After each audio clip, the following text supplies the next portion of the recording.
Hey everybody, this is Perch, and in Future State, we saw Jonathan Kent had assumed the mantle of Superman, and in Brian Michael Bendis's version of the comic, or his run on the comic, I should say, they made a lot of comments about how Jon Kent was going to be the real Superman, the big Superman, the good Superman, the Superman of the near future, and that this change was going to happen soonish. So how soonish? Well, July. Is what it looks like. So basically, we got news that the Superman comic, not Action Comics, but Superman, the one that is not numbered as high, if you want to think about it that way, is being relaunched, brand new number one. Those always work out amazing. It's magic in the world of, in the words of Kelly Sue DeConnick, it's magic. This comic is being relaunched as a brand new number one. Which will no doubt spike massive sales. Just to help with that, the cover is kind of a recreation of it's meant to bring you of the mind of the Superman comic of old, with the yellow background and kind of the trade dress, and this all in full color.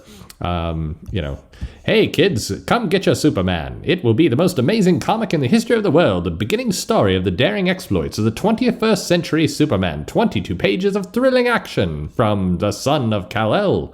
So that's what we've got. And this comic is basically, Jon Kent will assume the role of Superman. So it wasn't far at all. It's July.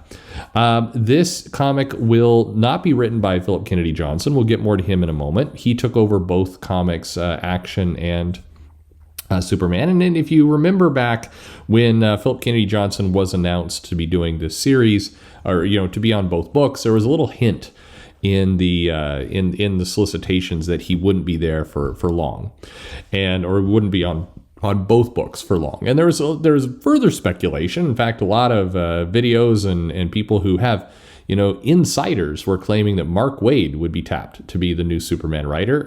I mentioned at the time that was unlikely, and it's not. So Tom Taylor will be writing a new ongoing series with Young Justice artist John Timms. And this is the new adventures of Superman, who will take guardianship of the Earth, while Kal-El, the Superman that we know, heads out into outer space.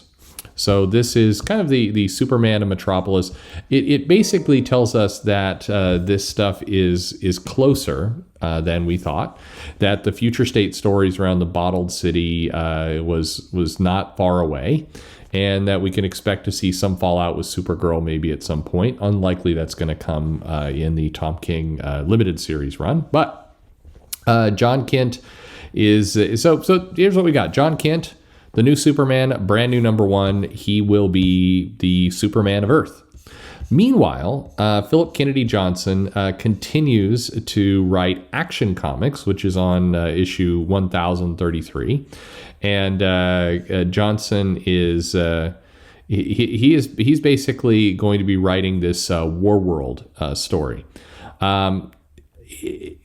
And I should also say this story is going to be expanded on by Grant Morrison and Mikel Janin in the Superman and the Authority book that's also going on. So Kal-El heads off into space, and Jon Kent takes care of things on Earth, and this is basically what we have going on. So the comic of Kal-El will continue to have a backup story by Becky Cloonan and Michael Conrad about Midnighter, Michael Oeming, who's on that in terms of art. But we're getting the solicitation for Superman, the Kal-El version, is that the War World refugees are coming to Earth. They're put in cages. Oh no, sorry, that's a different plot. No, these are these refugees have taken possession of dangerous War World tech. They're taking it into the kingdom of Atlantis and risking war, stirring up trouble. And so Arthur Curry basically announces he's going to build a wall. That's a different plot. At any rate, we've got War World prisoners. They find the Fortress Solitude. Lois Lane's got a gun, and she's going to defend it. And we have some hijinks with Atlantis, and then presumably he flies off into space, and he takes care of this whole War World and and refugee situation, written by Philip Kennedy Johnson, leaving Earth in the hands of his son, Jon Kent.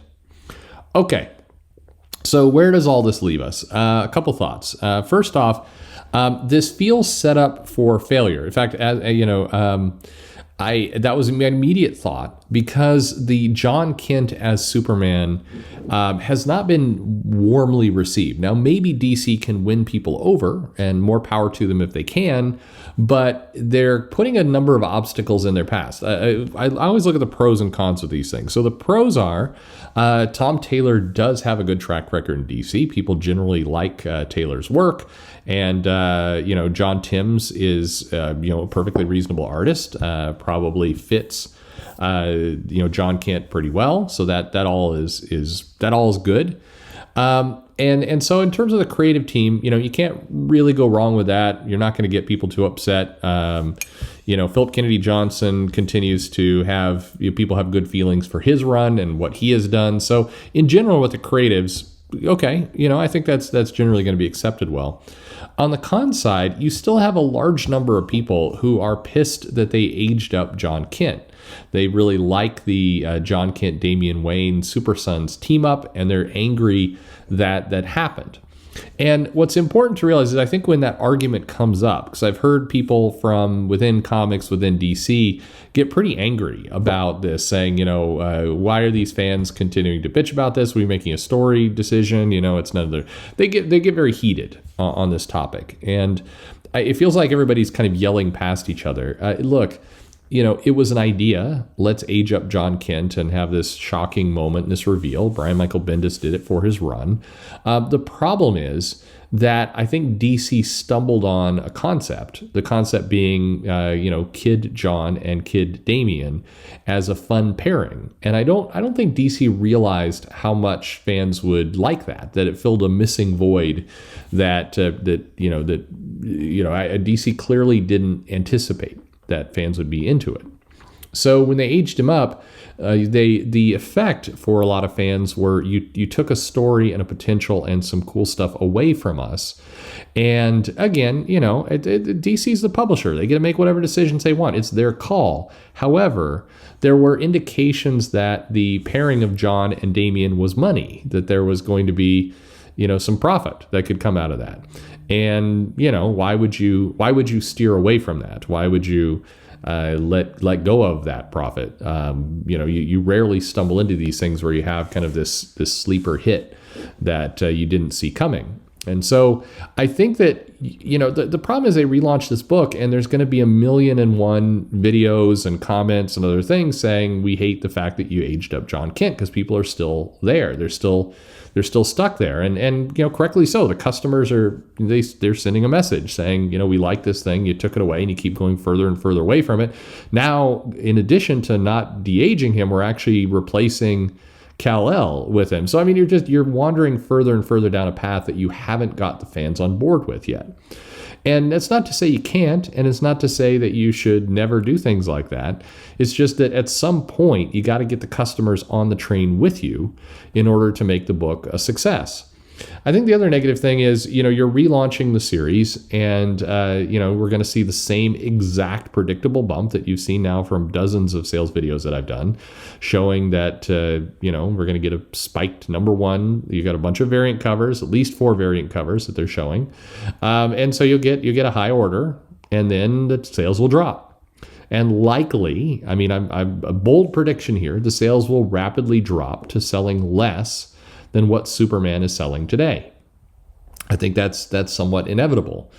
I hope not. I say these things not like this needs to happen. I hope that it can find its audience. I hope that they can get people on board. I hope that Tom Taylor can tell a story that gets people excited and that kind of everybody goes for it. He told a good Jon Kent story over in the zombie book that he did. Why am I flaking on that name? I keep thinking Injustice, which Taylor also wrote, but this is Deceased. Of course, Deceased. It's too early in the morning. I've only had 1 cup of coffee. At any rate, he wrote a good Jon Kent there. So maybe, this is the moment where he can get fans on board. I don't know. All I know is you're still kind of left with a lot of messy pieces of people who have not quite wrapped their head around this idea of Jon Kent older, who are, reluctant to see Superman, vanish off into space. A space story so far is not compelling enough to make this change. Maybe again it will be. Philip Kennedy Johnson is a very talented writer. So I mean, all these things can happen. It's just July, brand new Superman, Jon Kent, #1 issue. Let's go. Let's see what will happen. It will be interesting to watch it all play out. But what do you think? Are you into this? Not? Are you all for it? Let's see what Jon Kent can do, or is this what do you think? Let me know in the comments below. Like and subscribe, and thanks for listening.